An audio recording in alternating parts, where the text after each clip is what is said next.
The morning newscast in the nation is now on 7 to 11. 7 to 11, the only Saturday morning news in town on Kentuckiana's news channel, WHAS 11. This is Kentuckiana's 24-hour news channel, WHAS 11. Live at 6:30 from the leader in television news, Rachel Platt, Gary Montgomery, and Ashley Chisholm. This is Kentuckiana's news channel, WHAS 11. It's like a tornado in there. The day after the flooding in Kentuckiana means a day of cleaning up. Just ask the folks at the Tudor Homes Apartments in Louisville. Good evening, everyone. I'm Rachel Platt. It's been a day of mopping up and pumping out water for dozens of households in our area. Some businesses, even a hospital, still trying to cope with the damage of yesterday's storm and flooding. It may take days for the final damage total, and it could take weeks before all the mess is cleaned up, as the news channel's Paula Campbell reports. It's like a tornado in there. It wasn't a tornado, but the force of floodwaters that gushed into the basements of every apartment that caused this catastrophe. Here at the Tudor Homes apartment, a retaining wall collapsed during yesterday's storm. Many say they're thankful no one was hurt. I mean, the water came in so fast, it just rose so fast, all I could do was get out of there. Today, residents picked through the ruins to see what can be salvaged. Furniture shoved by the rushing waters punctured holes in several walls. The backs of steps in one apartment was nearly washed out. Many wonder if their apartments are safe. Tonight we just have to stay here and just wait it out. That's all it is, just wait it out. That's all you can do. And hope the building doesn't collapse. Hope something doesn't happen. We don't want any more rain at the present.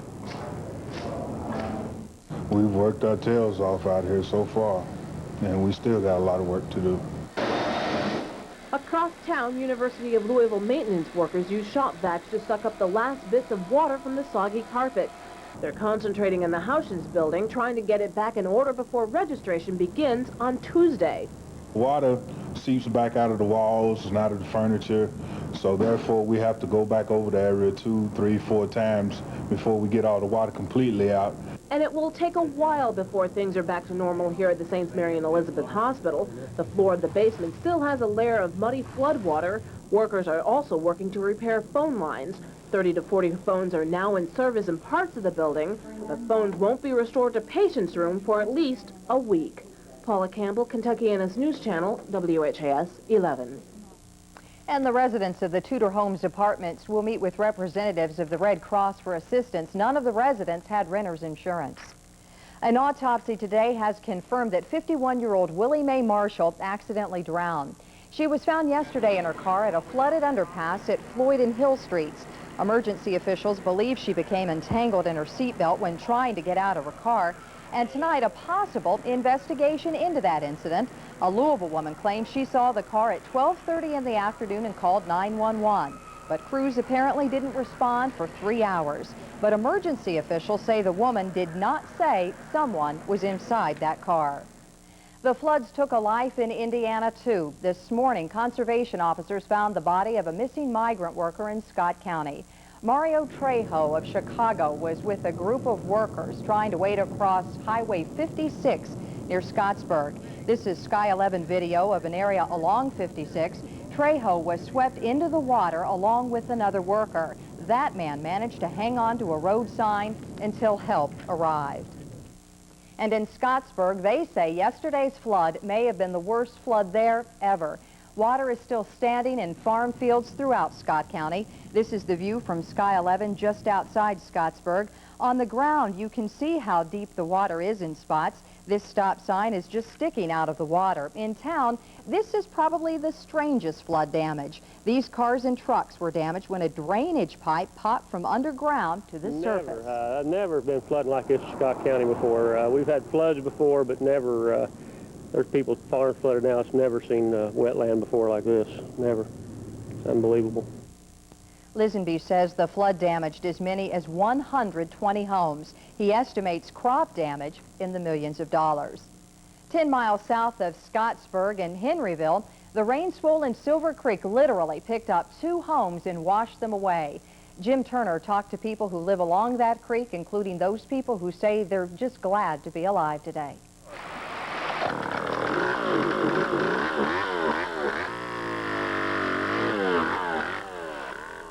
Boyd Jordan has cleaned up after floods before, but this time he can't believe his eyes.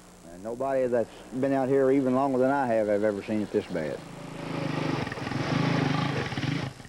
Until yesterday, Boyd's nearest neighbor lived here. A wall of water washed away Tim Dennison's house. Today, debris scattered along Silver Creek for miles. Regina O'Brien stayed inside the house until it started breaking apart. She jumped out and swam through raging waters to this tree. Neighbors rescued her 2 to 3 hours later. I've been raised in the country, and it came natural. You just go by instinct. You're scared for your life. You can't do nothing else but swim with all you have. I could just see her riding in the doorway. The house just started spinning around. They hit a tree and busted, and I didn't know what happened to her after that. You know, I've heard she done drowned somewhere. Even though she's almost 6 months pregnant, she made it out. She survived. But the house and everything in it is gone. Tim and Regina aren't the only ones whose home washed down Silver Creek. Their neighbors, the Hesters, watched their home float away. So today, they too tried to salvage whatever they could salvage. Mark Hester and a lot of helpful friends and neighbors tried to pull Mark's truck out of the creek. Meanwhile, Mark's wife, Dora, cleaned up her wedding photo in the water. Yesterday, she and her kids walked out of their mobile home to high ground just in time.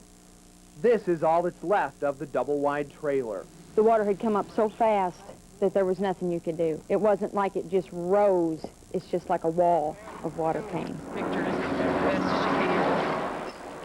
The people who lost the most in the flood found a few things today, but not a lot. Now these people must start over. Jim Turner, Kentuckiana's News Channel, WHAS 11. And tonight, both of those families wanted to thank all of the people who have pitched in to help them this weekend. Neither family expects insurance to cover all of their losses. Governor Jones was wheeled out of a Frankfort hospital this afternoon 50 hours after suffering back injuries when his helicopter crashed. The governor says his prayers as the chopper went down undoubtedly saved his life. Mark Hebert reports. Governor Jones appeared a little bit pale, but in good spirits, as he was greeted by hospital visitors he didn't even know. I'm feeling much better, thank you. The governor says his back is still plenty sore, even after 2 days of recovery and some pain pills. So it's amazing how sore you can be and not have something officially broken. I was sure when I crawled out of the helicopter that I had a broken back, but x-rays have not shown that, so everything's going to be just fine. I'm very, very fortunate. Jones says he remembers every detail of the helicopter crash. The first bump that they thought was an air pocket, then the smell of smoke as the craft began to plunge from the sky. And I looked over to Trooper Reed and said, "Danny, we're going down." And he said, "We sure are." And it was just instinctive. I reached over and grabbed his hand, he grabbed mine, and we bowed our heads and started to pray. I'm firmly convinced that that's why we were able to live through this. The governor believes God has sent him a message to work for health care reforms. His recovery at the governor's mansion will include meetings beginning tomorrow on that subject. Jones's doctor has ordered the governor to take it easy, but all of his x-rays are negative, so the governor can basically do what he feels like doing. Let his symptoms be his guide. You know, and as I mentioned, he's a hard-driving individual, and I don't think this will slow him down terribly. As he headed for home, Jones told reporters that no, he's not afraid to fly and will do it again. He and his wife Libby said their goodbyes to the governor's nurses and continued the process of healing after the most terrifying day of Brereton Chandler Jones's young life. In Frankfort, Mark Hebert for Kentuckiana's News Channel, WHAS 11. Meanwhile, the mangled wreckage of the Sikorsky helicopter has been moved inside a hangar for further inspection. Investigators from Sikorsky and the engine maker were on the scene today taking pictures and picking through the pieces of the wreckage. Speculation is focused on one tail rotor blade which flew off in flight, but Sikorsky's investigator says the other tail rotor blade was damaged in the crash as well. Well, there were two blades that were actually fractured, one that actually left the accident scene. The other one was still attached by the pitch change link. Okay, so I guess my question is, could it have been landed safely if that was the only thing that happened? Well, there is an emergency procedure for a loss of tail rotor thrust. and it is practiced by the pilots in the flight simulator. Officials also say the second blade could have cracked on impact. He says there's still no telling what caused the crash, and it may be several months before an official cause is determined. If you're among our viewers who wanted to know what happened to these horses flooded out yesterday in Henryville, stay tuned. We'll fill you in next.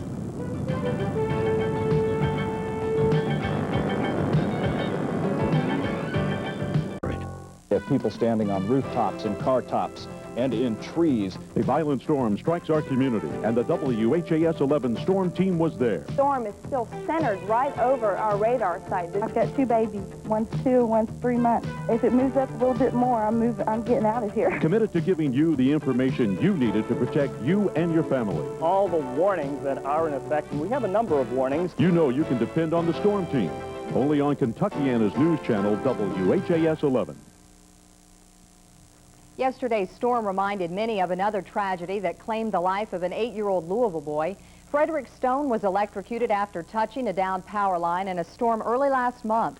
Today, a special memorial service was held at the Genesis United Methodist Church to remember him. Alderman Paul Bather encouraged the church to adopt the Stone family. He also likened the family to the story of David and Goliath and their struggle for justice against LG&E. And that Stone family is going to slay Goliath. And how are they going to do it? How are they going to do it? Prayer. Amen. As part of the memorial service, Frederick's mother, Rita Stone, lit a candle in her son's memory. The danger of yesterday's storm and floodwaters were perhaps best told through the pictures of Sky 11. Today we took Sky 11 back up in the air to let you see some before and after shots. These were some of the most dramatic pictures of all yesterday. Horses on a Henryville, Indiana farm trying to keep their heads above water. Floodwaters turned their area into a lake. Today, those waters had receded and their barn no longer filled with water. We didn't see the horses today, but the owner of the farm did tell us the horses are safe and sound tonight. And remember the swimming pool in Scottsburg, Indiana from yesterday? Water was everywhere surrounding it. Today, only the pool had water in it. The rest of the water managed to disappear. And parts of Highway 56 shut down yesterday because of the high water. Today, there was still water on the road, but not enough to keep it closed. If you look closely, you can see just a small amount of water still on the highway today. And tonight at 11 o'clock, we'll take you back up in the air for even more pictures showing what a difference a day can make. Well, the big question, will we stay dry this week? Find out next in the Storm Team forecast. And Newport does more than just jazz. Later, a music festival that follows a different drummer.